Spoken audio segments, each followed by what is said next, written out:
We ready? Hey guys, welcome in. Hey, we're live. Welcome in. It's Brad with College SportsCast, and we are presented by the Boys.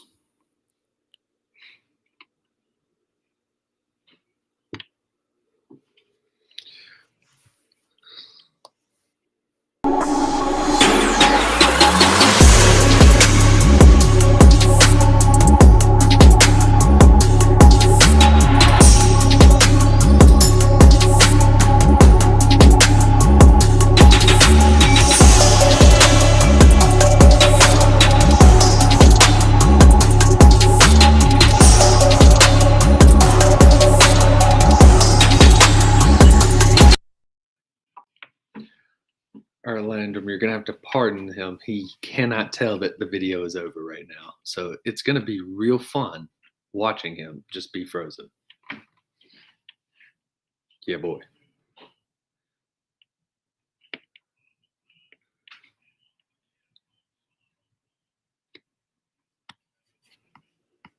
Nope. 3, 2, 1, and Brad.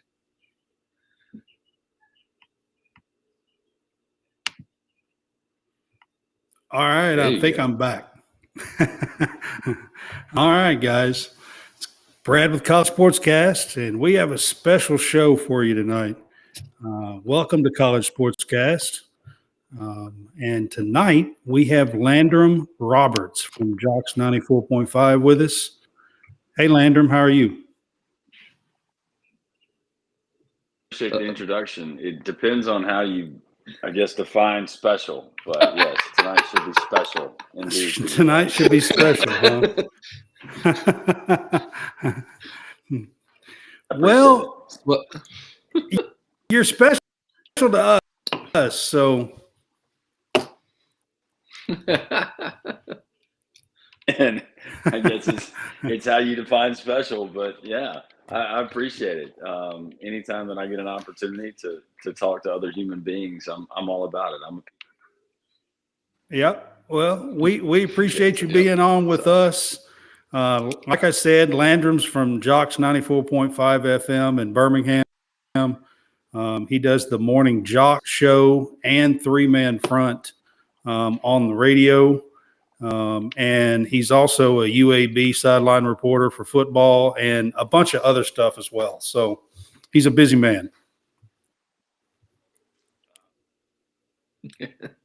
Being busy is we all know, no matter what you do, is usually not good unless you're independently wealthy, which I will never. Hats and luckily we have plenty to talk about here in the South with our passion for sports and everything else that goes on now in real time, 365 days out of the year. So yeah, I appreciate you guys having me on, and this is fun. This is fun times.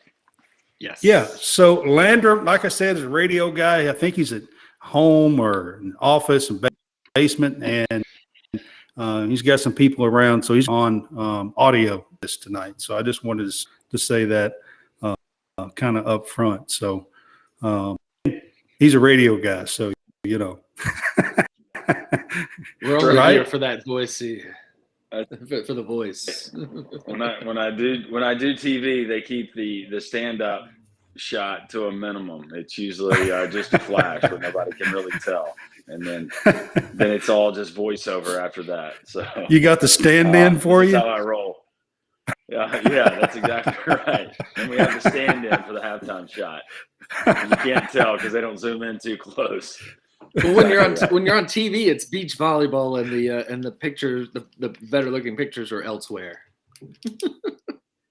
You know, it's just the scenery. Who doesn't love the Alabama Gulf Coast? Who doesn't love absolutely white sandy beaches? Yeah, and the picturesque sunsets that we get and sunrises for that matter. And yeah, it's going to be fun. And by the way, that's not too far away. I was about to say at the calendar, and yeah, so coming up May the 2nd.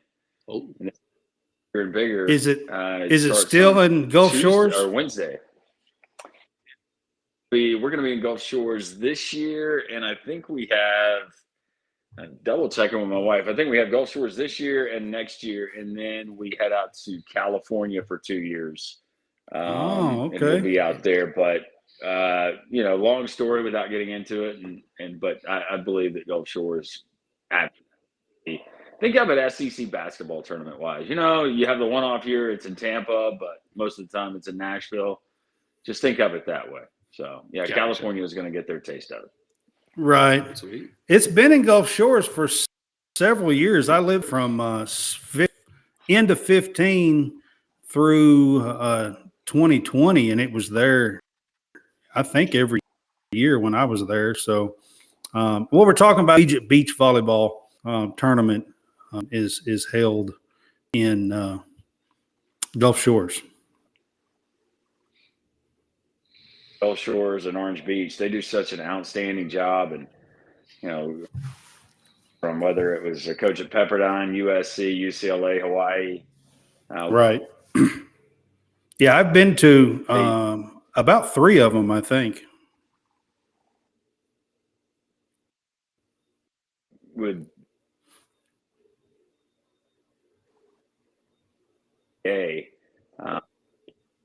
Sand volleyball, then it was beach, and then it was sand again because they wanted to grow the game, but every college campus wasn't next to a beach. And then when it finally became recognized, it's now a beach because they recognize, look, it's beach volleyball, let's call it what it is.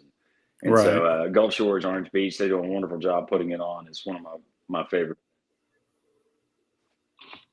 Yeah, and right on. It doesn't stink. No, it does not. Yeah, it's wonderful, and they do a great job of putting it on. It's a well-run tournament on a nice white sandy beach, just like you were talking about. Can't beat it. Nope. Well, anyway, so I've got something I got to get off my chest. I just last night played kickball, and I got spiked playing kickball last night in a like one of those rec leagues that just you don't get ultra competitive. You're there for the beer drinking, and I got spiked. What are your thoughts on that ultra uber competitive person that goes into one of these rec leagues and just acts like they are the all-star player on the teams? They go out there and just absolutely feel like they're the best in show. If you know that guy, or I guess in some cases gal, is out there on your team, then you also have to be on your toes and keep the head on a swivel. If the weekend warrior ran into this, I'll never forget. It was probably I'd been out of college for a few years, and I went up with some guys I worked with, and it was a pickup. It was like a church league, but not really sanctioned. You didn't have referees. I was probably 24, 25, and organized basketball pickup games, whatever. And there was a guy in there who thought he was JJ Redick, and in Jersey, this is dude that's serious about it. I mean, he probably got taped before he came out there. Oh my god! And he wanted to get really, really physical with, and I obliged, but then he didn't like it. Right. This sweet little church gym, and this is how it's going to go down. I managed to stay out of trouble for the most part when I was in college, and I'm going to get arrested getting in a fight in a church gym at the age of 25. But cooler heads prevailed, and it didn't happen. But I know exactly. So I guess to answer your question while telling a story and sharing a personal experience, I would say that I guess it just depends. If somebody spiked me in a kickball, he slid into third base and got my ankles with his soccer cleats. been consuming alcohol or beer? I wasn't paying much attention, but yeah, probably. Younger me, I would say that probably would not end well. I debated whether to step on him or throw the ball right down at him when I caught it. Like I almost on weeknights. You get up at 3:30, 4 in the morning and host a morning show. Then some of those kick alcohol is pretty much out the door at that point, which is not a bad thing. Well, I mean, I still get up at 3 First of all, in the morning. Is bloody. First of all, bringing your soccer cleats to go play some kickball at some kind of rec place or something. I mean, he means business. I actually debated bringing soccer cleats out just because I knew we were going to be in the outfield, and if it had any dew on the ground, I'd be sliding all over the place. And so, for the most part, the soccer cleats don't bother me. It's the fact that he slid into third base, and then he slid with spikes high, and that's what bothered me. That's the part that really chatted. So what did you do? You're asking questions. No. He stayed down. He stayed down. So what did you do? I stepped on his ankle.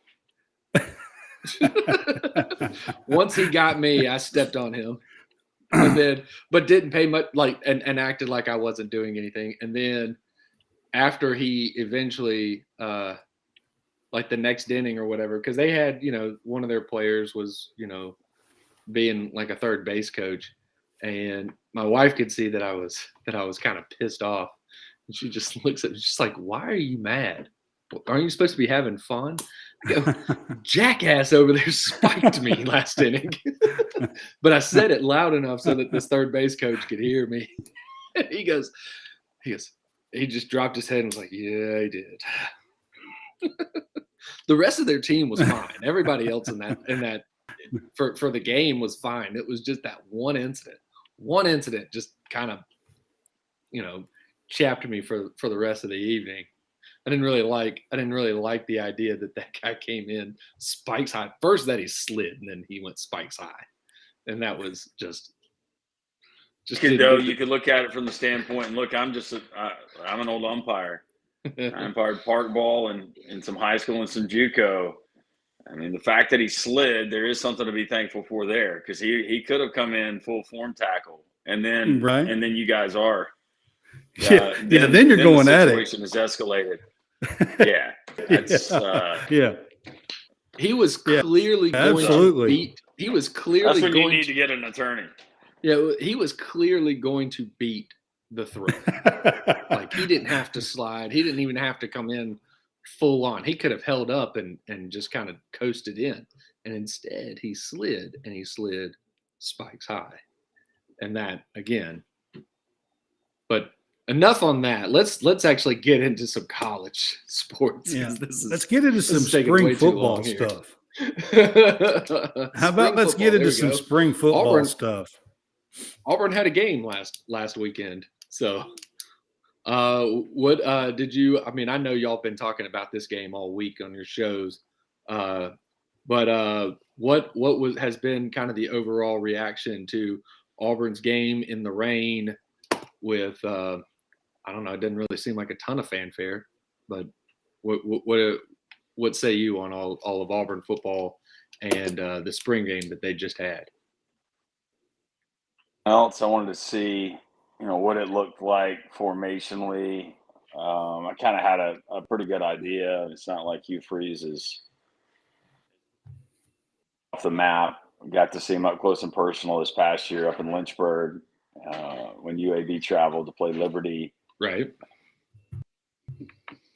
At Ole Miss. But formationally, what it looked like, just to see it with my own eyes. Obviously, the quarterback position, offensive line, big point of emphasis. And starting up front, I did think, and I don't claim to be an offensive line expert, but I think I've seen. It's fair to say I've seen enough bad offensive line play when I think now I can recognize bad offensive line play if I'm looking at it.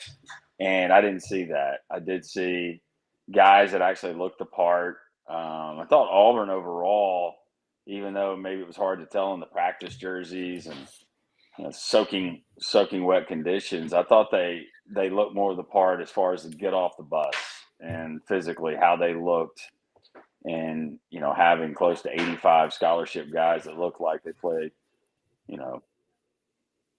and look like they play the Power Five, and by golly, a lot of them look like they can play in the SEC. You didn't always see that under Brian Harsin. I thought offensive line looked pretty good. I was encouraged by the running backs, the number of running backs they're going to use in that system. You only got to see Jarquez Hunter in limited action.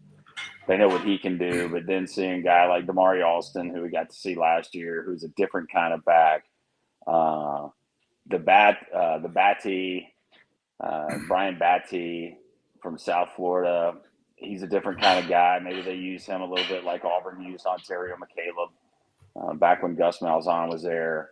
And then you had the big guy, Sean Jackson, who was a walk-on from Hewitt-Trussville, just earned a scholarship last year, who Pat Smith, who I do three-man front with on JOX, actually coached him in Little League and was telling me about him before he even earned the scholarship. And he's all of 240 pounds. The running game, I think that was a good sign. And then you add in Robbie Ashford, quarterback, and what he can do with his legs. But I think Hugh Freeze put it best. Obviously, Robbie Ashford, where he could throw the ball early in the season with the seam. He seems to like the seam pass. We saw the throw against Alabama. He got in the Iron Bowl. But Hugh Freeze says, can he make those throws? There's going to be a time when the defense is going to stop the run. Can he make those throws in pressure situations and have consistency and accuracy? And then he also talked about how he leads the team, and demonstratively, are you wearing your feelings on the sideline? So how many times last year, if you guys were watching an Auburn game and something didn't go well, and maybe it fell on Robbie Ashford, he was off by himself. He wasn't with his teammates, and he was wearing it. He was, emotional, and I don't want to say pity party, but right. Yeah. Like by himself, and you're isolating. I was definitely going to ask you about the quarterback. You're the guy that they're looking to. Yeah, I was definitely going to ask you about the quarterback position. I don't think that Robbie Ashford and Hugh Freeze are exact. I think he would prefer to have a more pocket passer guy. And Hugh Freeze, he can use both. I think he would like a guy that in a lot of systems could play in a pocket system for, just about anyone, but also with the ability, if he has to be multiple, to be able to elude, pressure, not be a statue back there. And I don't know if any college football right. Yeah, I agree with that.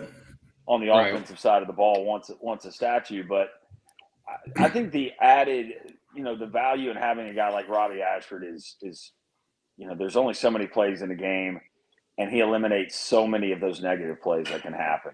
And whether it's running 15 to 30 yards east and west, getting back to the line of scrimmage, that's still huge in the grand scheme of things when you start talking about negative yardage and how it equates and how it can obviously its outcome. So, but let's not kid ourselves. Hugh Freeze is still looking. What name's going to emerge in the transfer portal? Wide receiver is an issue at Auburn. Hugh Freeze has been nice and very political about it, but they're going to have they want to run 8 wide receivers and guys they can count on. And I was talking to a former Auburn wide receiver that played down there, and he said he doesn't know if there's 3 guys that you can count on. That's what I was. Do they have 3? That was going to be my question. Well, I mean, you also got to get one guy that was, I guess, in Harson's doghouse. I don't know, King. But I think he was was he more tight end, or was he slot receiver? Is that or Landon King you're talking about? Yeah, Landon King. Yes. I'm sorry. Yeah. Yes. Landon King, who, I mean, he can play now. As far as speed, he's got the body style, but he's another option that you could have, in the red zone or a guy in a one-on-one. You just go up and grab that 50-50 ball. Right. The Rivaldo Fairweather guy they brought in from FIU, you weren't able to see him because of the conditions, but that dude can absolutely play. I think he will be huge as an asset, and how they utilize the tight end in that offense and how Philip Montgomery's going to use him. But you got to have other guys. You've got from Hewitt Trustful. You got Nick Mardner, the transfer from Cincinnati via Hawaii, who looks good, but he's had problems apparently catching the football in practice. Guys, but do they have that guy that can take off the top off the defense right now? And I'd say no. That guy's not down there. So We'll see. Right. So what have you been hearing about Alabama and their spring ball right now?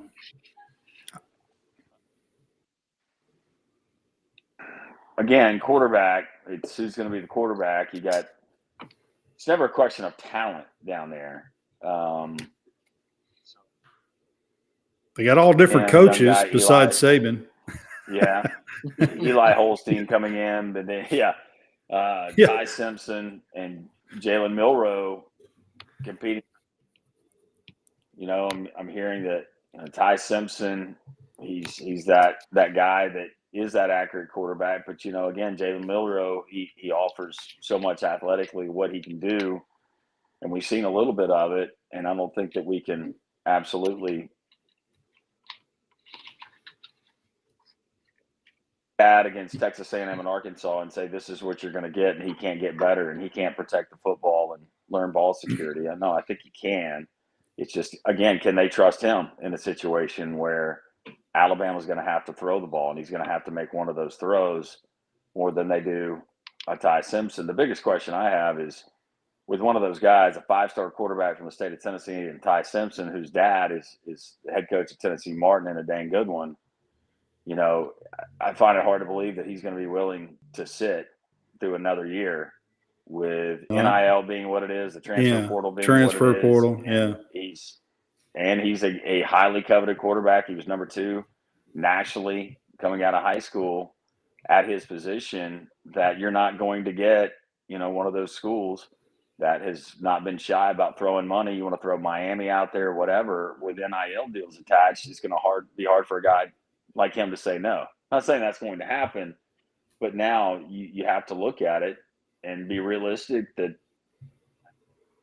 Tennessee might be in that same situation. That's true. I mean, possibly. That's why this portal period in the spring and being where it is, come up this weekend, and I think there's 20-something hundred active names in the portal right now. You could 4, 5, maybe in some cases 6, 7 guys from every single team. That's a crazy number when you're talking about 131 teams. Oh, yeah. Right. But so Tennessee's replacing. The draft is coming up, and there's a lot of Tennessee players that's being projected in the first, second round. They're replacing a lot of talent. So do you expect them to take a slight step back at all this coming year? That they won't just – and I did see them. Look, I saw him play against Clemson. I thought Joe Milton, he impressed me totally. Looked like a different quarterback than the first time I saw him when he was lining up against Bowling Green. And game that he ever played in as a Tennessee Vol, and in the third row with one of those heaters he threw. Different. But then you take out Jalen Hyatt, who had the breakout game against Alabama. You throw out Tillman on the outside not being there. It's just with the kind of playmakers that they had, the speed and the skill. Hendon Hooker, who I think is absolutely what to do with his career after transferring from Virginia Tech in 2 years at Tennessee and then getting shortened with the injury. If I'm a scout, if I'm taking him higher than Will Levis. I'm certainly taking him higher than Anthony Richardson. And he's going to be really, really high up on my quarterback board. So, again, to answer your question, I have to think they take a slight step back, but I think that Josh Heupel and what he does, he's got it figured out and how to keep them relevant. This is going to be the year that they overtake Georgia. I don't. Wide receivers that they're losing is more concerning to me than the quarterback. I think Milton or the 5-star kid that's coming in Heupel will have them ready. I just think the wide receivers is more concerning than anything. I mean, they had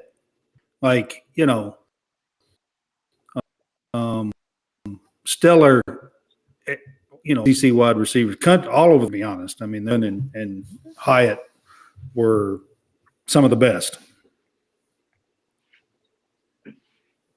Oh, yeah. Way. And Alabama fans, I know they'll agree, but the elite talent they've had on the outside, and last year they just didn't have that electric guy, whether it was a Jamison Williams that could take a 10-yard slant and turn it into an 80-yard touchdown. You name the player, insert name, insert year. And you imagine Bryce Young having a Hyatt last year or having some of the weapons. Yeah, Tennessee was blessed Right. with a lot of receiving talent. And it's not like they don't have other guys, but just ask Georgia, who, hadn't had that guy in a while. They were looking for that electric guy on the outside. We got it in a different way in Brock Bowers, but Right. And so they could easily win 10 games.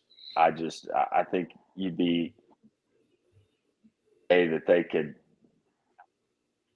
which was remarkable.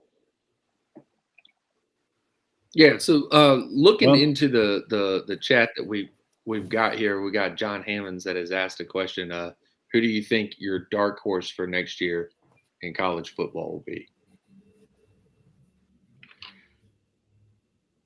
I guess like a Tennessee or a TCU this past year. Correct. Yeah, like somebody that wasn't like maybe not necessarily starts in the top 10 or starts in the top 25 or kind of bottom of the top 25, outside the top 25, that could potentially make a run at it. Without having the rankings in front of me,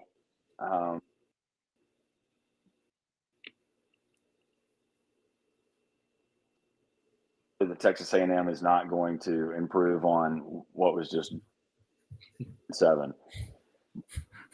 Be an interesting dynamic with Bobby Petrino. And want to hire Bobby Petrino, and you talk about putting two personalities that to me are oil and water. Did they follow each other back? Interesting. Were they back to back at Auburn? Back to back OCs, or was there time in between? I think time in between.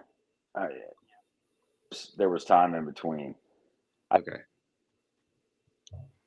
It is an interesting combination, that's for sure, with Fisher and Bobby Petrino. I have to agree with that. And Jimbo knew the writing was on the wall. He was essentially told, you're going to have to change what you're doing on offense. And he had no argument to fall back on. His fault, but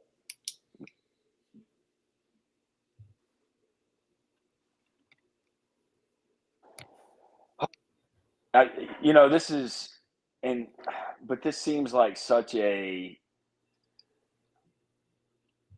seeing this coming. I guess if I went maybe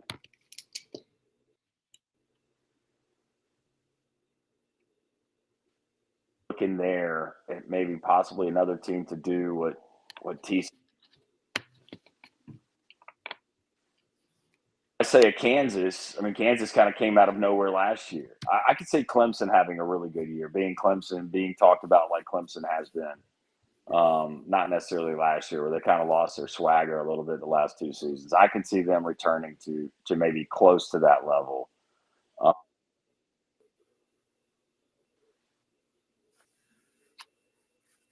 Yeah, I kind of agree with Clemson. Right. I think that Auburn. Yeah.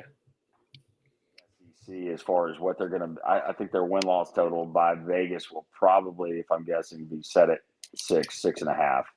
I think that Auburn can win 8 games. But you know what? I said that I thought they could last year as well. So.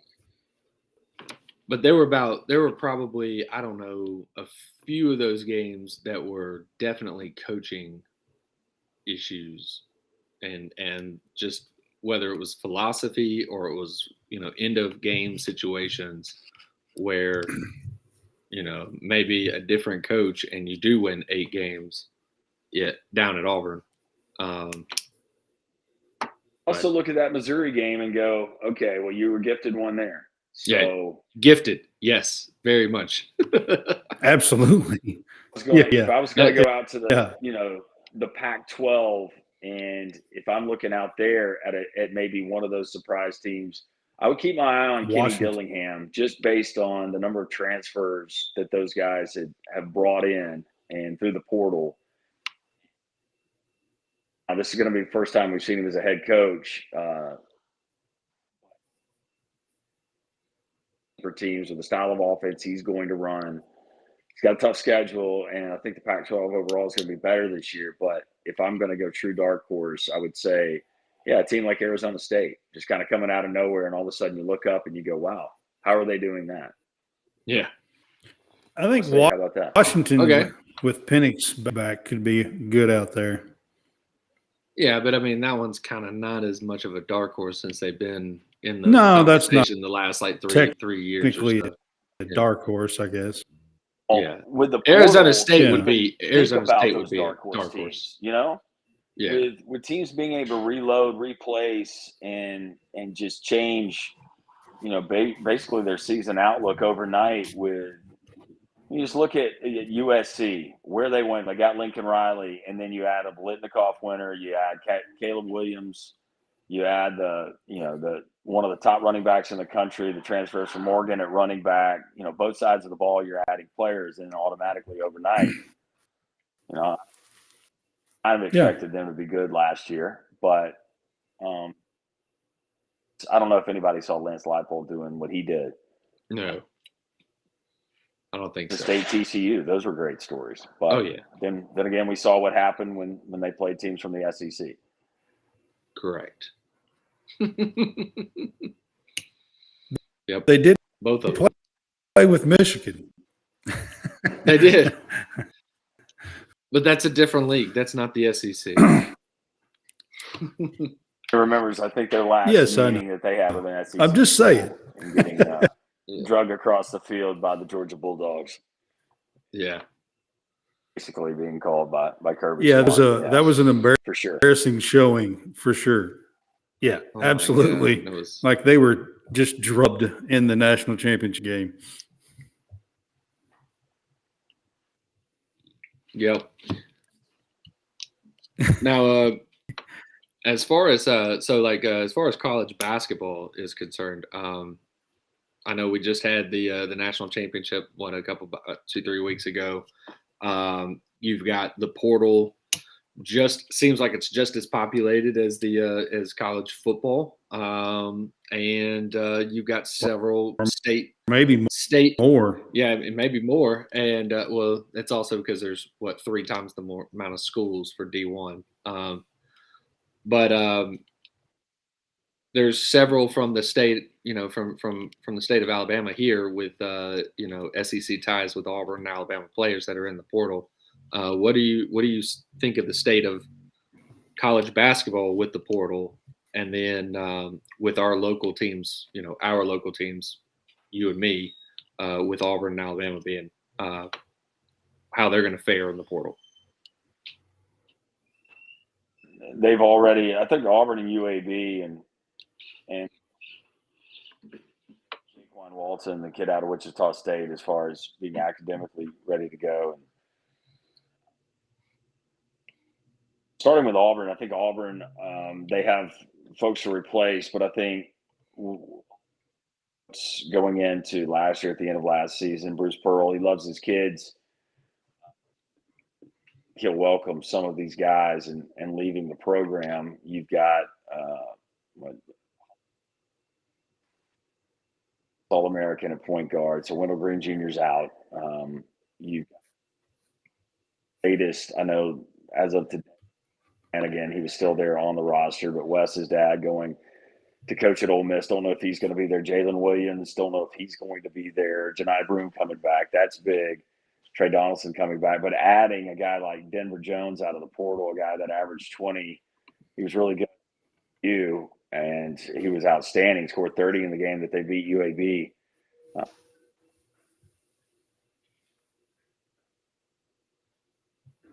I think he's exactly what Bruce Pearl's looking for. Speaking of Arizona State, Devin Cambridge, who played at Auburn, transferred out. He absolutely is a SportsCenter highlight when it comes to a runaway dunk. But but I saw he's entered the transfer portal, and Auburn is one of his 4 schools. Yeah, he's visiting Auburn. I thought that was kind of funny. I think this with the portal era, this would be the first documented case of a player entering the portal, leaving, going and playing in another school, and then entering the portal, coming back and playing for the school that he originally left. Actually, Severe Wheeler might Auburn. be doing that right now as we speak as well. He left Georgia, went to Kentucky, and is in the portal. And I'm hearing that he's going to return his COVID year and play in Georgia.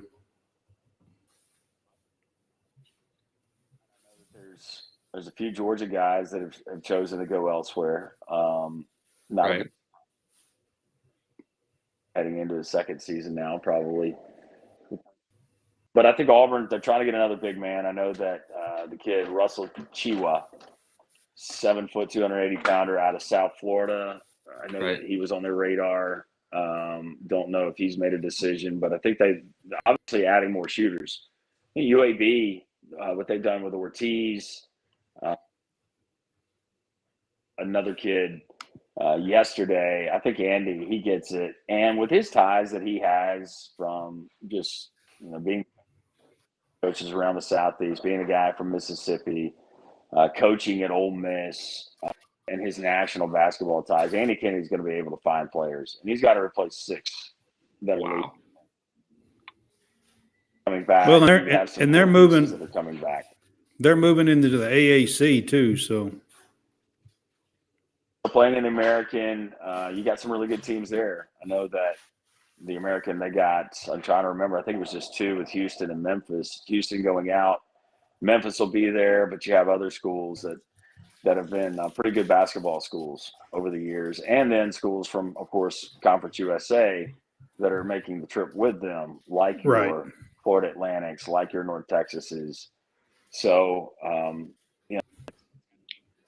Alabama, Mark Sears, I know that he's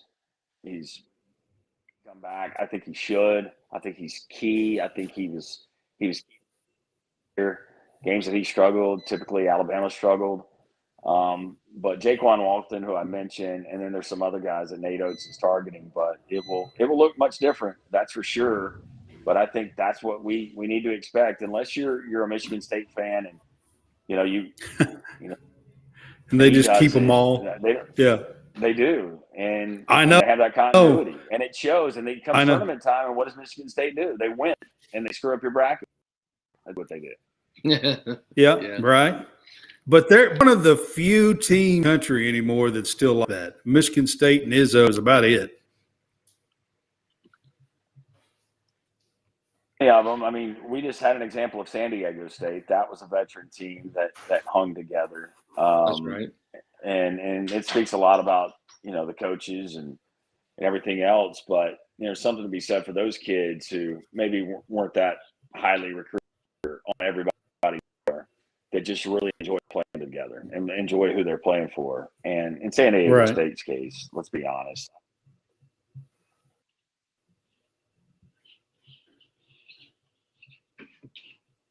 On getting to play college basketball, it doesn't seem too bad. Yes, this is true. Absolutely. So Josh Hart's on with us, and he's talking about he's a Kentucky fan, and I said Severe Wheeler is probably going to go to Georgia. I think he's talking about said he might go to Kansas State, which is another school, but I heard that he was really close to going back to Georgia. Now, I don't know if that's what he does. Kansas State is another one he's looking at. Job they did this year. There's so many schools that are going through changes, and you look at Syracuse and Jim Boeheim stepping down. We had Coach K last year, Roy Williams the year before that. The turnover in college basketball, and my gosh, Danny Hurley just won a championship at UConn. So I don't know if you guys saw Sonogo has entered his name into the NBA draft. absolutely. So we don't get to see the Jack linebacker playing center next year for UConn. No big surprise there, but yeah. It's so much greater because you have 13 Right. scholarships, but in college basketball, you add one or two guys. I mean, 2019 without a Jared Harper, without and what they could provide from the outside.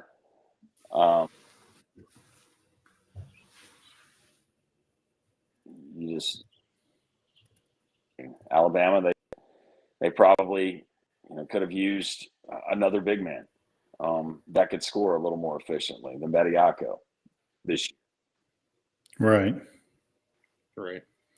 I mean, One of those. Talking about Alabama for needs filled. Talking about Alabama for a minute. So, does Nate Oates keep doing what he's doing and landing all these, 5-star kids and just reloading? What went on this year off the court? Is that going to affect him at all in recruiting and bringing kids in? So I think that, while that whole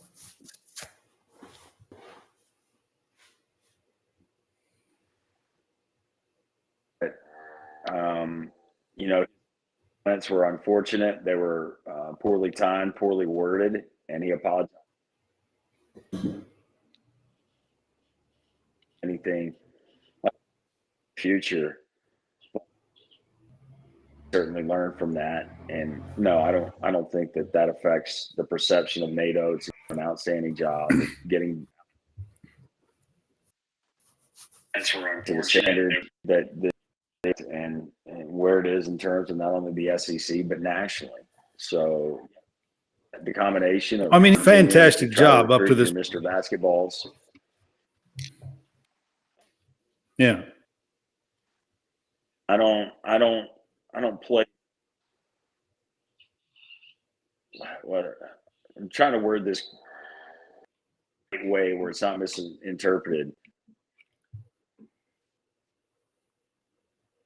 Those guys who, once the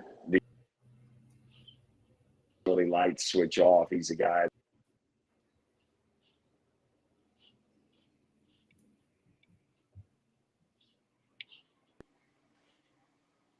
I think that he wants to be at Alabama, and I think Alabama wants him to be there as long as he wants to be there. Oh, I agree with that.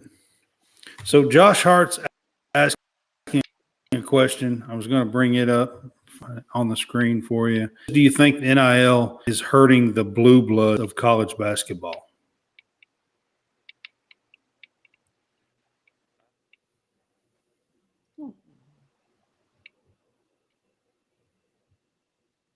Unlike college football, Adrian Gonzaga is where, conference and a lot of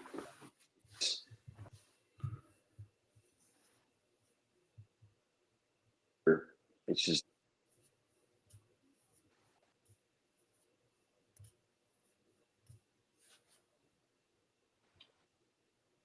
how is it not? Because some of these, and let's not just stretch it out to schools. Let's just take that next tier of teams where in the past, if it was between them and they were battling the likes of Duke, Kentucky, North Carolina,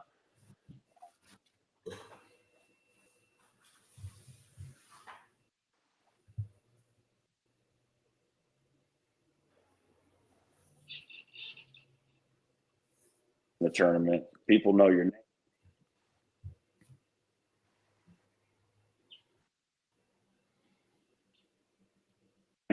But these kids, the way that they view it, it's a year-to-year deal. So what you were talking about with the flip quarterbacks, you was saying that like with the Alabama quarterback might not want to sit another year, the NIL deals and all that in football. That's exactly what's going on in basketball as well with the buds. So used to, you could bring a kid in. If he didn't play right away, he could wait and play the next year, and that kind of stuff. But that's not the way the game is anymore. So if they don't come in and play almost immediately and star, then, they're moving on to another school. They only have so many years. Well, now they have more years than they used to because of COVID year and all the other added years with the super senior classes we get. But they know their clock's ticking. And a lot of these guys, a lot of people don't think about it from this aspect. But think about this. If you're a guy and maybe you start somewhere or you don't play, you come in, you're highly touted, you're going to ride the bench, you're going to wait another 2 years. Or maybe you realize that your upside is not the NBA. Maybe you're not delusional and you say, you know what, I'm probably not good enough in the G League one day. You need to cash in now. College player. Yeah. I'm going to capitalize and I'm going to monetize this. I'm going to cash in now while I'm in college. And if I have to go to 3 different schools, start out at one, transfer as an undergrad, get my degree and play my grad year somewhere else. Right.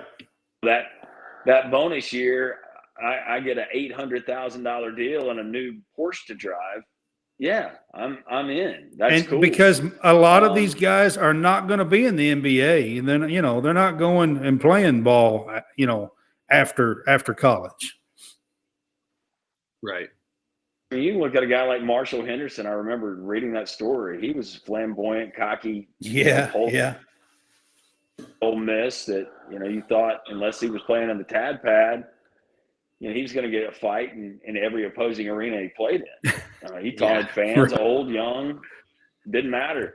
I remember the story. Pro ball, he ended up playing in Iraq. I mean, he was literally playing in Baghdad.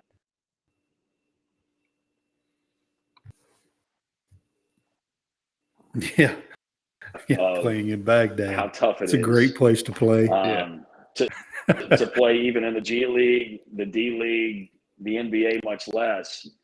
There's so few spots. So how many of those guys actually want to go and subject themselves to, Well, there's a lot fewer spots in the NBA than there is in the NFL. There certainly is. Correct. Oh, there is. Yeah. Yeah. And a lot of those spots are taken by foreign players, kids that, come overseas, whether they're from France or another country, and they played 1 year of prep here and they're going to go first, second, 10th in the NBA. So, in the NFL, if you, are free agents, you don't even have to be a seventh. You don't even have to be picked. You can be picked up and you can be, have a good, healthy career in the NFL. That's not really the case. Happens too much in the NBA.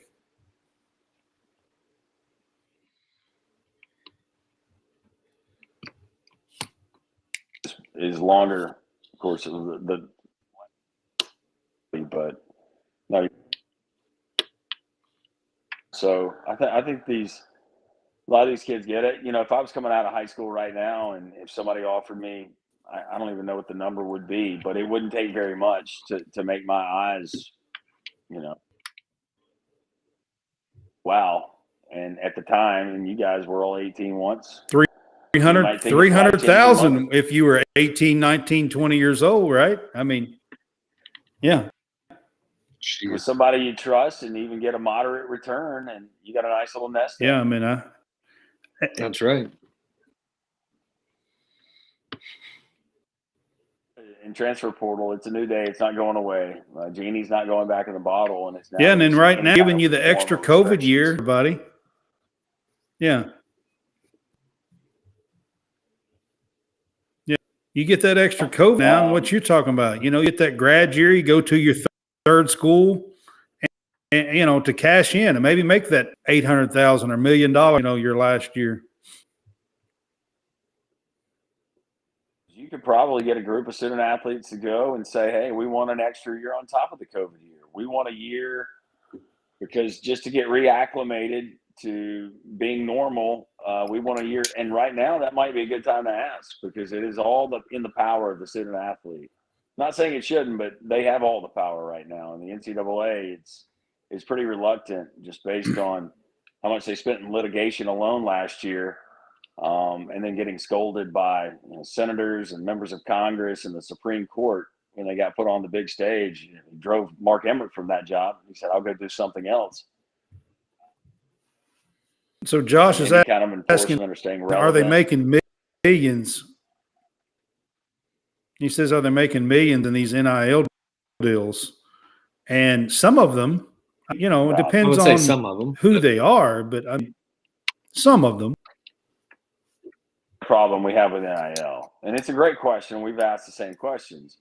It doesn't have to be. And a lot of that is at the discretion of the conference. And, they're kind of building a bridge as they're walking across it. So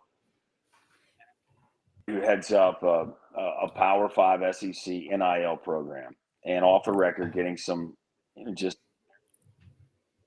and a lot of these conferences, the commissioners in the office and dealing with this, they don't want a lot of these deals publicized.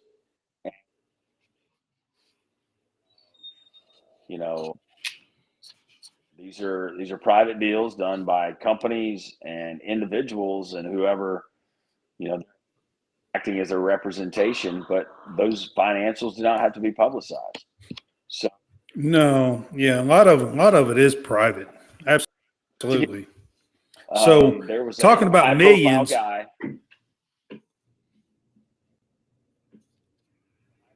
guy that everyone watched for a year now, but I can tell you his college deal, he got $400,000, got $20,000 a month for the time that he was at his particular school playing basketball and enrolled in classes. That was publicized. The only thing that was publicized was the fast food joint, but and to have that for somebody who was close to the situation, but not there. But to answer his question, yeah, these deals, there's deals that are valued in the millions, but they don't want it out there for whatever reason. right? So Josh is asking, he's talking about Oscar Shibwe from Kentucky. So he's saying $2 million. I've been told that this past season, Oscar made $4 million NIL deal money at Kentucky. That's what I have heard. And now it's not publicized right and now, all that. had he gone to the NBA. It's private stuff, and so yeah. I mean, look at. I don't think he'd be making dollars. A school like Kentucky. He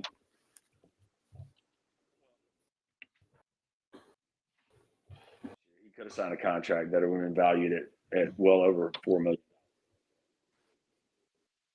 Am I ready? Could I use another year of school? Could I use another year to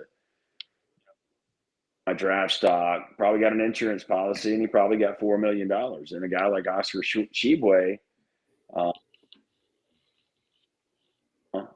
sorry, when they played in that matchup.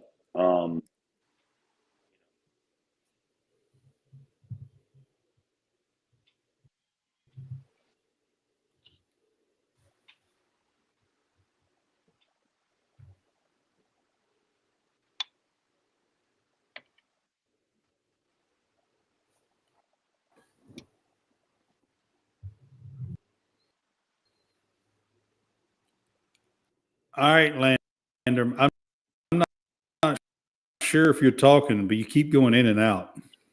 I think it's because you're on I think maybe. Lab, who is a snore beside me, and I apologize. Yeah.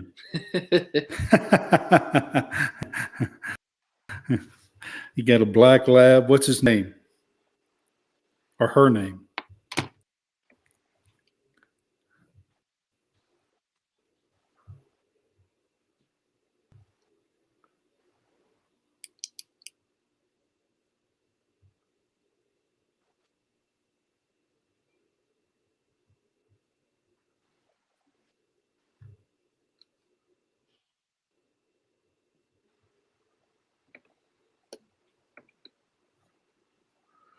And so, John, can you hear him?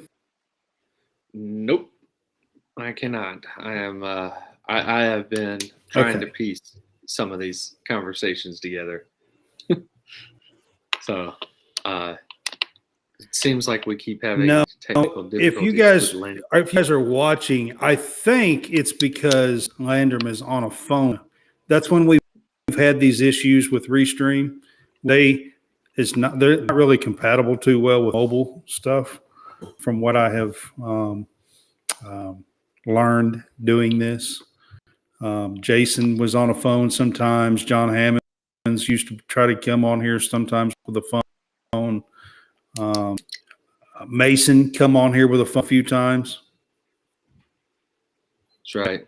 And and almost every time that anybody's come on here with a phone, it's went the audio has went in and out. Yeah.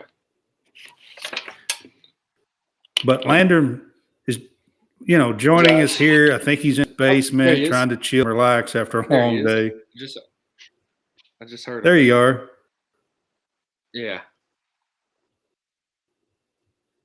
I'm not on the laptop. I'm on the phone. He's still on. So. Yeah. Yep. That's what I thought. That's what I thought. I just wanted to get it out there because you're going in and out, but I think it's because you're on your phone.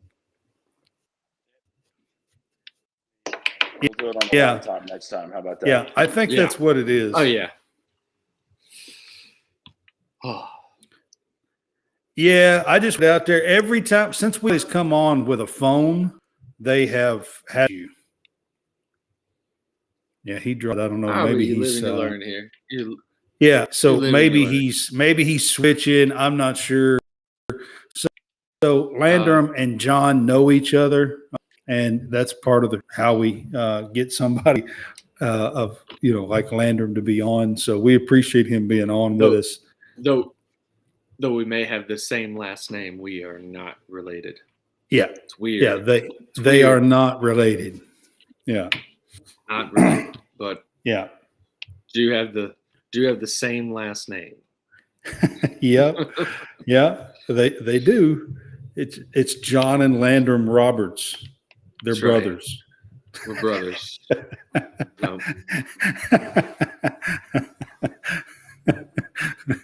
I'm just messing. They're not brothers. No. But yeah. So anyway, I mean, I don't know how much how bad he was going in and out. It seemed like you understood some of the things that he was saying more than I did, but I didn't hear a whole lot from him. The first part of it, it didn't seem to cut out, but there towards the end, it was like cutting out long spells. It seemed. Right. Yeah. And but I mean, Landrum will ultimately we'll get Landrum back. We will maybe not today, but we'll get him back on a future show. We have a lot of guests that are coming. So we've had April and May. Excuse me, we've had Landrum on with us before, but the last time we was doing this on Podbean, and Podbean was a mobile app. Correct. So you could be on your phone. Because I was actually on my phone on that episode. I was on my phone. When we done this with Podbean and we were just doing the audio through them, it was a mobile app, and you actually had to use a phone or a tablet. That you couldn't be on a computer. Okay, when we were doing the Podbean one. So now I've switched to Restream. And Restream is the exact opposite. You have to be on a laptop or a computer or something like that, and you can't be on a phone. We've had like several different people come on and try being on a phone, and every single time the audio has went in and out on a phone.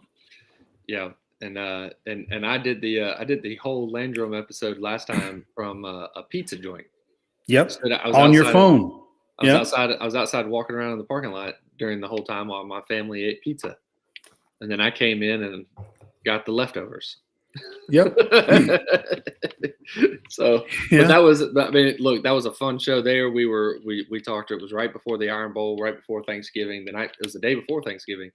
And It was. we talked about rivalry weekend and upcoming, matchup for the for championship weekend, because it had already been decided at that point. And we talked about a lot of other things back in the fall, back in November. And this time, I mean, I know we wanted to get into we were heavy into the NIL stuff again. I really and I've asked this question multiple times when we were during football season. I've asked this, and I think I've asked it maybe one or two other times since football season. But when you are Nick Saban and you have several car dealerships, is there an issue with Nick Saban and his dealership giving NIL to any of his current players, or how he recruits? And I don't know what the specifics are, so I'm not going to sit there and claim that I know what he's doing, and nor do I know the exact ruling. And that's why I'm just throwing this question out there is, Saban's the one that everybody or that people around here, in Birmingham and whatnot, know that he's got, several Mercedes dealerships across the state of Alabama and into Georgia. And my question is can his dealerships offer NIL money, or is that against any sort of rule when you have the coach himself? I would think involved? that that's against some kind of rule, but there doesn't seem to be too many rules going on right now. Right. So, Yeah. I mean, I was just figuring this is the Wild Wild West. So I'm just wondering. I mean, it doesn't seem to be too many rules going on right now, to be honest. So, but that's always been a question. And you've asked that question on the show. Yeah. Yeah. And even I don't know the answer to it really. Landrum might actually, if we could get him on, and And I wanted actually to get that question in, but then again, if I asked the question and then he was cutting in and out, I didn't really want to ask it. Yeah, not hear the answer. So right. I really I do want to ask that question and get try to get somebody who knows all the ins and outs of NIL and to know exactly what what could be done as far as NIL for coaches like that, because again, I'm pretty certain that there are more than just Saban that owns these dealerships or has other sort of has other businesses or business ventures, right? Ownerships or whatever. Yeah. Right. And so the question is with NIL, could those businesses offer NIL money? And if they could, how close does the coach involvement of those businesses before you are crossing some, imaginary, line, or what is the line of demarcation of, hey, you're going too far or whatever. And then it would be weird, but let's just say, I don't know. I mean, I'm trying to figure out because he has his business in Georgia,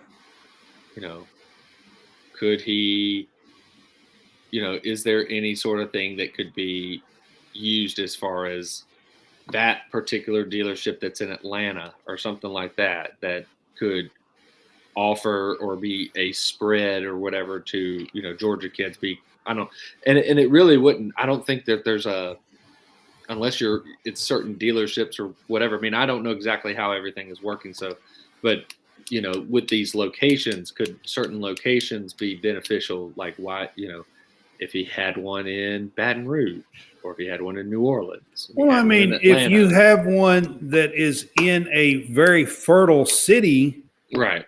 Or area. But I mean, does that really matter? That's what I'm really kind of wondering. Does it really matter when it comes to NIL? Because they're all owned by Saban, but they have locations in what seem to be hotbeds of recruiting areas. For recruiting areas and Right. stuff. Right. So just is there? Yeah, I got you. So that's yeah. So I mean, and I'm not saying hopefully we'll probably get Landrum back on any again, sort of, and maybe we'll ask him those things. Yeah. What I don't want is people to misunderstand me as an Auburn fan, going and saying this stuff as, against the coach of Alabama. I'm just asking the question, what is that?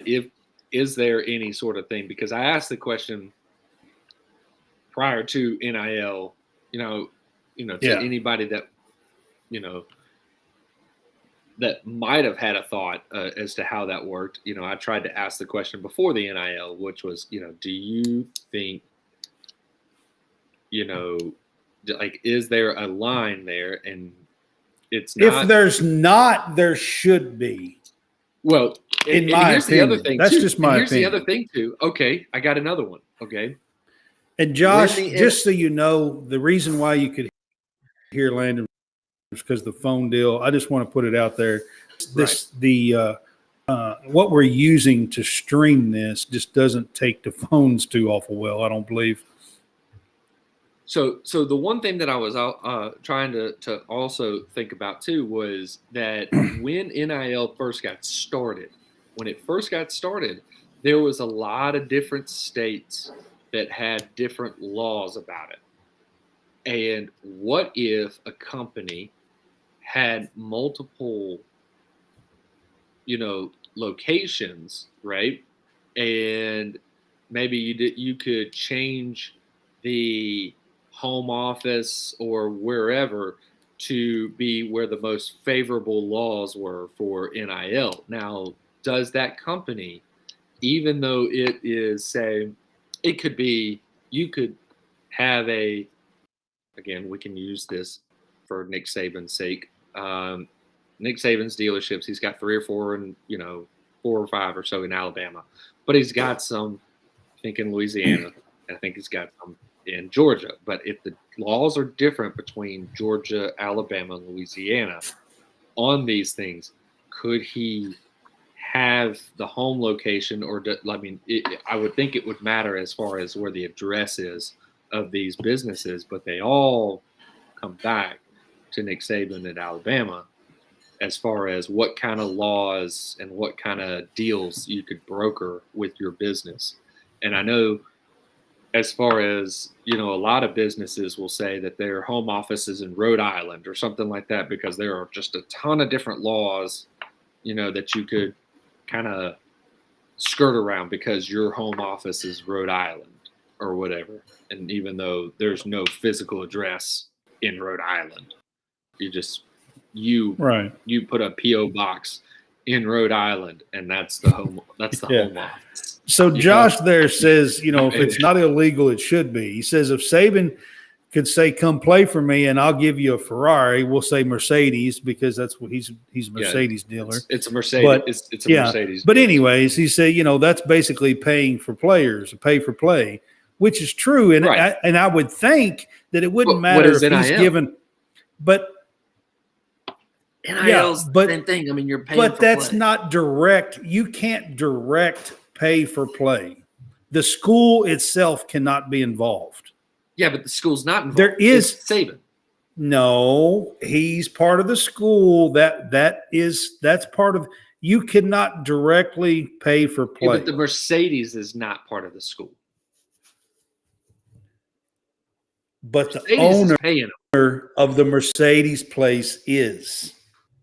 Okay, so that's the reason why I say it's illegal, because there is some laws about direct pay for play. So even like in football, so Stoops can't be a part of it at all. I know that. Like the collectives and stuff, they can't be a part of it at all. So it is completely run and handled away from the school. Not the one that's brokering the deals. I mean, he's not a part of it. Right. But he is and he's not. He is and he isn't. He's Right. not he's not actively a part of anything that's there. But at the same time, he is Yeah. because he's I mean, I got what I get it. Could you skate around it? Is that what you're asking? I'm Is just it possible wondering what is to skate and what around it? isn't the rule, I guess. I'm not going to sit here and act as if every single person on the face of this earth is going to abide by those rules and everything's going to be great. You can guarantee you can bet the house. You can go ahead and just bet the house that there's people that are breaking the rules. Yeah, I mean, so is there people especially when we were talking that are skating around it and trying? Yeah. I mean, especially when you're talking about like the illegal contacting and whatnot like that. I mean, that's that's going on. Yeah. Because I mean, that's going on before somebody gets put into the portal. That there's been some contact by third parties and whatnot. There's maybe not been direct contact, but there's contact. So, oh yeah, and but I mean, hell, half these deals are probably done through these contacts. So I mean, it just. But anyway, that was just an idea, something that was on my mind about that because of the whole pay for play, and I always just think about, man, Nick Saban owns several dealerships of these Mercedes dealerships, and just I've never heard of anybody from Alabama. I haven't heard of anybody from Alabama having a Mercedes deal, but at the same time, I haven't heard of anybody. I mean, like I said, I haven't heard anybody of the have a Mercedes deal, but I also haven't, heard that it's completely off the table. Right. So Joshua Hart's back in here. He says he is still the head coach because if John Calipari gave, let's say, car, that's a violation and he would get in trouble. Plus, I don't like Alabama. I like Auburn if I had to choose. Right. He's a huge Kentucky fan. Right. Yeah. He helps Talking Kentucky. That's how I met Joshua. Gotcha. Okay. He helps them. He's I'm pretty sure he probably can say it in the chat, but I'm pretty sure he backs them and is a sponsor for Talking Kentucky. There you go. I'm pretty sure. But yeah, so I mean, it's just been one of those thoughts on my mind, during this whole the beginnings of the NIL, because I mean we're still, 1 year, right? 1 year into the whole thing, so or 2 years into it. So 2 years, I guess. 2 years now. into it. Yeah, 2 years. We're 2 years into it. 2 years into it now. Yeah, but still, it's something that we. It still hasn't been, it's still in its infancy stage, really. Yeah. We're 2 years in, and it's really not to what it's going to ultimately be. And I was just curious. It's getting there. It's getting there fast, though. This year, college basketball world, I can tell you that it's definitely getting there fast. I appreciate Joshua and John Hammonds being in the chat. And kind of asking questions and stuff. When you have a guest on, and Landrum's got a really great voice and knowledgeable, and he's in the middle of speaking and stuff, and sometimes I let them go on, and I'll come back to it and that kind of stuff. But yes, Joshua says he sponsors them. I thought he did. Yeah, that's what I was thinking. Yeah. Yep. And never roll tide. Correct. Yeah. He backs Talking Kentucky, and that's kind of how I met them, is through Coleman Scott and Talking Kentucky and stuff. And I appreciate you. I appreciate you, Josh. I appreciate you being on with us, man. And Landrum's a great guest. We will do our best to get him on again. John's in Birmingham, Landrum's in Birmingham. They kind of know each other a little bit. It's not like they're best friends or nothing like that, but they know each other just a little bit. Right. Yeah. Yeah. But Landrum had said he'd come on anytime. I mean, when you say that with somebody as busy as him, that means, he'll be on once every 2 or 3 months or, Yeah. And I something mean, like like, that, honestly, we could probably get him maybe after the beach volleyball thing, so yeah, because he beach volleyball will be at the beginning of May. And yeah, then at the and he's end of like May, the you'll lead probably get commentator. right. He does all this stuff. That's the collegiate beach volleyball tournament, national championships. Right. So is what we kind of opened the show with and was talking about. And he'll be down there the whole first week of May with them. So,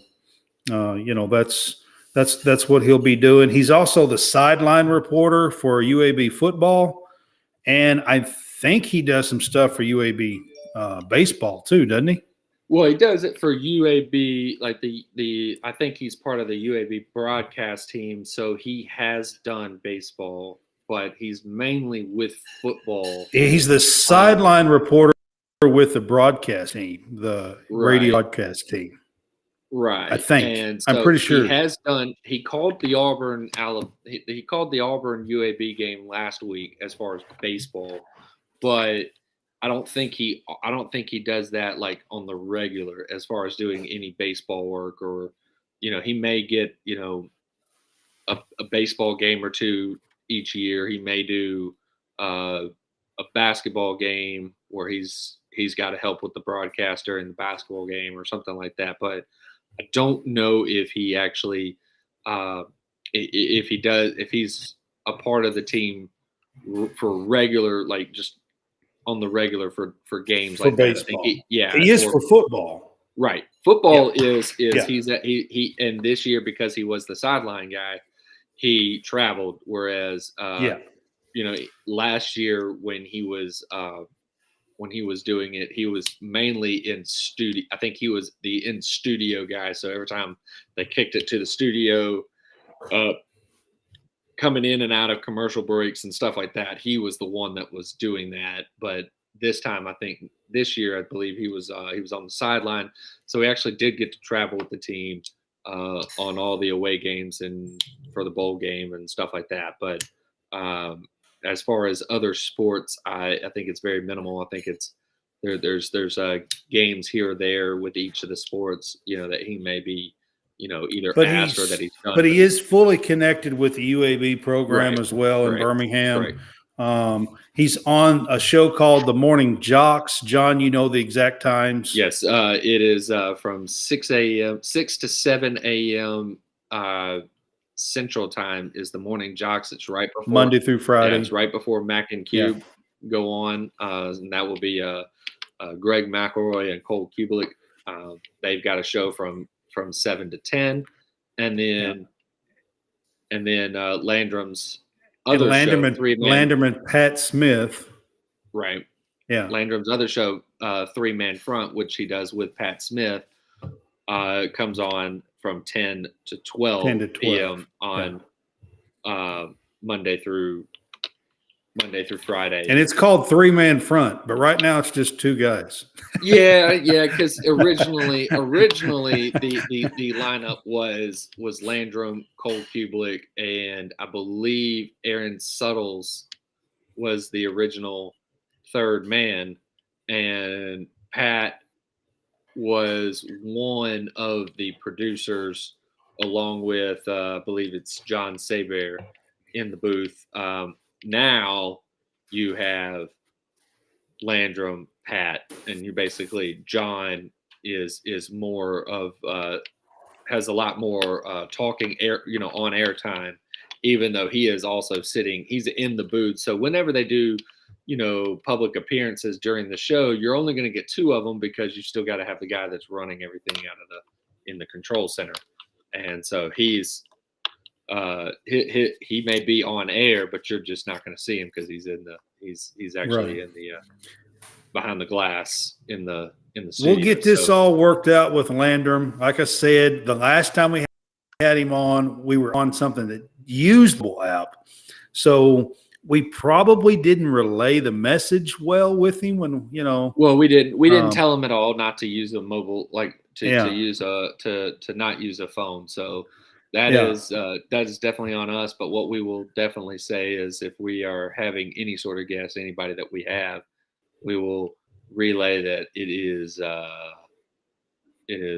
wise, laptop, and computer. probably Yeah. best practice laptop. Right. If Yeah. you've got a laptop, do it on laptop. Right. Let's see. Josh, probably, but I'm a fan of chaos, so I love it. Yes and no, don't stop. At least not yet. Hey, Joshua, we appreciate that you enjoyed the show and being here, man. I appreciate it a lot. And talking Kentucky, they've been on with us. Coleman has been on with us. Both of them has been on with us. Caden, too, has been on with us before. And so we appreciate them. Actually, Coleman had said a message to me about us maybe teaming up again before too long this summer sometime. And I told him, yeah, quite a bit going on, draft and stuff this month, but maybe next month we'll try to get Coleman back on, Caden back on, and kind of team up and do something together. Right. Yep. And we've got, I think we've got a guest on every show now, like Friday, Sunday, Monday, Sunday, Tuesday, Thursday next week, or is it Tuesday, Thursday, and then the following Sunday? Yeah. So this Sunday, we're going to be an hour later. We're going to be at 4:00 Central, 5 Eastern. But we're going to have Seattle Seahawks draft insider on with us. Okay. That's this Sunday. His name is Rob Staton, Staton.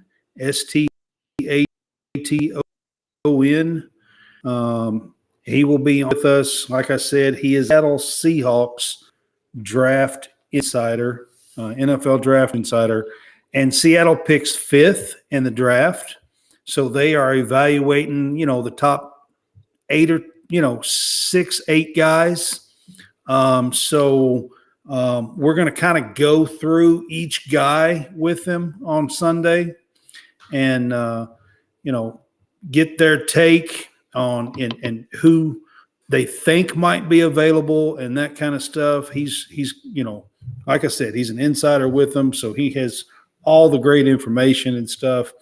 We will not go through, somebody that's probably going to be picked 20th or something with him. Right. Because they're mainly looking at, the top 6, 8, 10 guys. Right. And then we will, I know Thursday we will have a Green Bay Packers podcast. The X Pactor is the name of the podcast, and it is Derek Sager from the X Pactor podcast. And we will talk about Green Bay and their draft. They're picking 15th. Right. And he's gone through in his podcast a lot of the I guess what his thoughts are on who he thinks that will get drafted and whatnot. And we'll pick his brain with all of that. I believe I was on his show week 2 of the NFL season. I think we went over week 1. I think it was either right before the week 2 game, after the week 1 game, or it was right before week 3 after week 2. So it's a while ago that I went over there, but returning the favor, bringing them on ours. And we're going to talk about the Green Bay Packers and their draft prospects and what they could be doing, what they could be looking for within the draft. And of course, talking about, this past season, talking about the whole, probably everything with Aaron Rodgers. Favre. Rodgers. The Rodgers. I said Favre. You went a long way back. Yeah. I'm sorry. My brain just had a lapse there for just a second. Avery. That was 20 years ago. I'm sorry. My bad. It was. Something like that. 18 anyway. It was 2007 was his last season. Yeah. Okay. 2007. 16. Yeah. Yeah. Because they both had 16-year careers at Green Bay, I think. Yeah. I think that's what it is. Yeah. I went a little too far back there. Yeah. Either way. Yeah. But right. we'll talk to Derek next Thursday. All right. So we got some exciting stuff coming up. Like I said, we'll try to do a better job at relaying, maybe not be on a mobile device. I didn't even, you know what I mean? Like it didn't even really cross my mind to tell him, to be honest with you. Yeah, it was one of those. I don't think I was really thinking about it. You weren't thinking about it. Yeah, I don't know. But then once he was on and I saw that he was on a phone, I was like, uh-oh, we might be in trouble. Because he's you know, he's a busy guy. He come on like a minute or 2 minutes before we went on air. Right, you know, right. So, you know. Yeah. Anyway, we appreciate Landrum being on with us, man. It's always cool. He's a great get. And he's very knowledgeable. And it's always fun to chat with him and to pick his mind and pick his brain, because he's into this every single day, three hours, you know, Monday through Friday, and talking anything and everything Southern college sports, mainly, pretty much. So, all right. Our 2023 nonprofit organization that we are asking to give to this year is Home for Our Troops. I want to get to this time because last time I didn't get to this. So Home for Our Troops, they build homes for wounded and injured vets. And every dollar that you give, 90 cents of that dollar goes towards building a home for these vets and rebuilding their lives. They've been doing this for over 20 plus years. And here at the Fanboys, we are asking that you give here to them, and you can do it at www.hfotusa.org.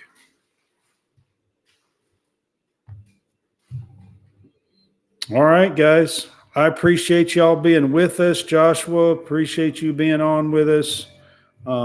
If you're not on Prize Picks, go to Prize Picks, download,